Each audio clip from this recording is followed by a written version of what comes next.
welcome back to my YouTube channel. Today is kind of a different video. We're going to be cooking, cutting, seasoning cauliflower steak. So this is definitely one of my favorite meals. It's like super convenient, easy, and it's just so easy to make and to cook. So first what we're going to do is you're going to want to identify the bottom part of the cauliflower steak, and this is usually where the stems are coming out of and where you're going to see some greenery. So the next here, I'm just kind of modeling for you how I'm going to position the cauliflower so that I can really get a good slice, because what we're going to do is we're going to cut it into 4 equal parts, and you're just going to cut nice and vertically. Actually, you don't want to do horizontally. I mean, if you rotated the cauliflower, you could do it horizontally, but I think it's best to do it vertically.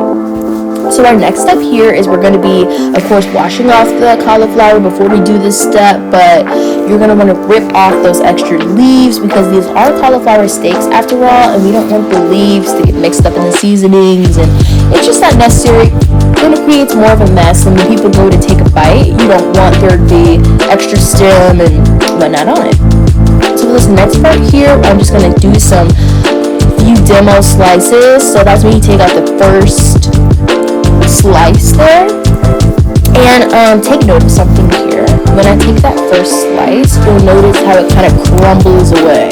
Now that's really normal. So when we get to the place where it's pretty big, like it takes up from the top to the bottom, the width is pretty much equal. So once you kind of see that relationship happening, that's when you know that the cauliflower steak is most likely going to be stable after you end up cutting it. And it's not going to crumble, it's not going to fall apart. It's going to be an actual cauliflower steak.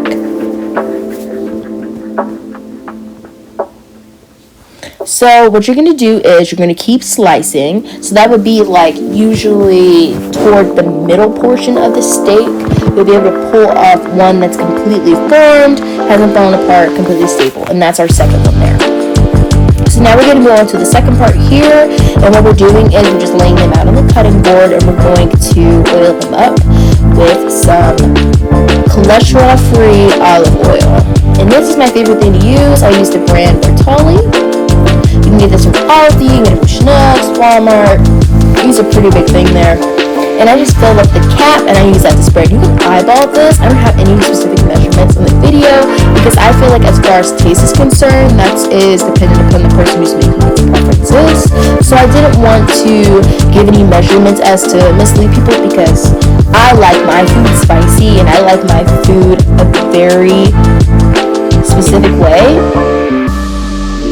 And I think it is really important to make sure that when you're making something that other people are hoping to also recreate, you're representing the many different demographics that may be consuming whatever it is you're making. So if you don't like spicy food, if you can't handle it, then I would definitely just say customize this recipe for your own wants and needs and desires, of course. So we're just going to massage this in here. Cauliflower steaks can be really, really rough if not cooked with the proper temperature. It's a very hard thing. I mean, it's a steak after all. It has the perfect density, and it's not porous in the least, so you can definitely really get that olive oil in there, and you just want to get in that every crack and crack. So what I'm doing is I'm going to add brown sugar, jerk marinade, turmeric, and cayenne pepper and seasoning salt to a pan. And after that, I'm going to add 1/3 cup of olive oil just to help combine and mix in the marinade together. Now, the jerk marinade is a separate container that I'll place in the description box below. But as far as the brown sugar, it's light. As far as the turmeric, it is organic. And the cayenne pepper is just store-bought, regular. It's not organic or anything. And then the seasoning salt is the same. And this is just important to incorporate all the ingredients here. I'm just using a spoon. The other hand is holding the camera. So we're just going to mix it together. I've got a corner of brown sugar over there that I need to get. So we're just going to make sure that when you completely take the spoon and you're rubbing it around the mixture, we still have some pretty thick clumps in there. So I'm just showcasing that it's still pretty clumpy. And the oil and the marinade that was previously made, the the jerk one is pretty separated. So after placing them on a foil pan, what we're going to do is we're just going to spread the marinade on both of the cauliflower sticks. And as I was showing there, they're very, very much so stable. And they're not falling apart, they're not crumbly. That's how you know you've got your cauliflower quote-unquote steaks.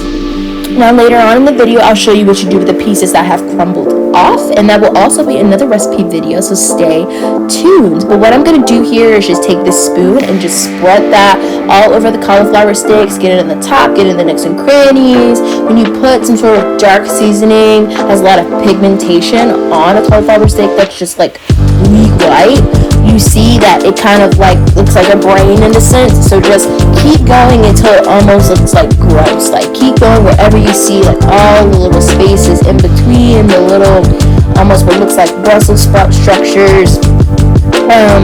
Just keep going until all of those are covered and taken care of. And here I'm just gonna flip them nice and easily, and I'm going to do the other side, because this is also something with the cauliflower steaks that I feel like brings about a lot of flavor, is making sure you're seasoning both sides. This marinade is like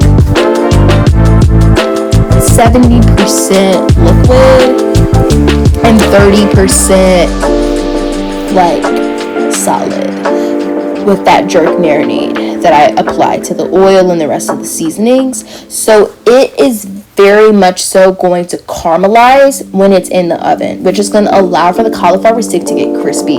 So when you place the cauliflower steak on its bottom with the marinade on top and the bottom, what happens is it caramelizes underneath on top of that foil, and it creates a really crispy under part, and that is so delicious, and it just causes all those flavors to just melt and compact on top of one another, and that's what makes this recipe really, really, really delicious.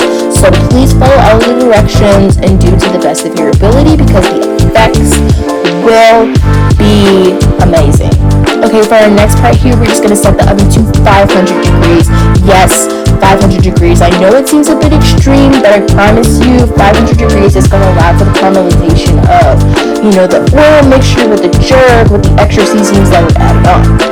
And now for the cauliflower that was left behind, I want you to take some plastic wrap. You can use foil, but put that in a bowl, and then you can either dice that up and put it in the fridge. I've got a great recipe for fried cauliflower with gochujang sauce, a nice Asian style. It's amazing. So then you can fry that extra piece of cauliflower. You can add it to a tortilla. You can do like a fajitable type mixture. I love the extra pieces of cauliflower that fall off of the cauliflower steaks. Definitely makes for more than one meal. So here I just added some extra parsley and extra turmeric on top for color and pop. And taste, of course, because I love that ground kind of earthy taste of turmeric, and it's great for you for antioxidants. So what we're going to do is just going to pop that in the oven, and we're going to set a timer. It's really important that after the oven preheats and you pop it in, you want to set a timer for, I would say, 28 minutes. Sometimes, depending upon the way in which you want the cauliflower steak to look, that determines how it turns out. So you can see here it's kind of sizzling a bit. I did a side dish, decided to do some kale, did some rice pilaf on the bottom with cauliflower on the top, of course. I'm just going to spoonful that onto this dish here. This is a super easy, delicious meal.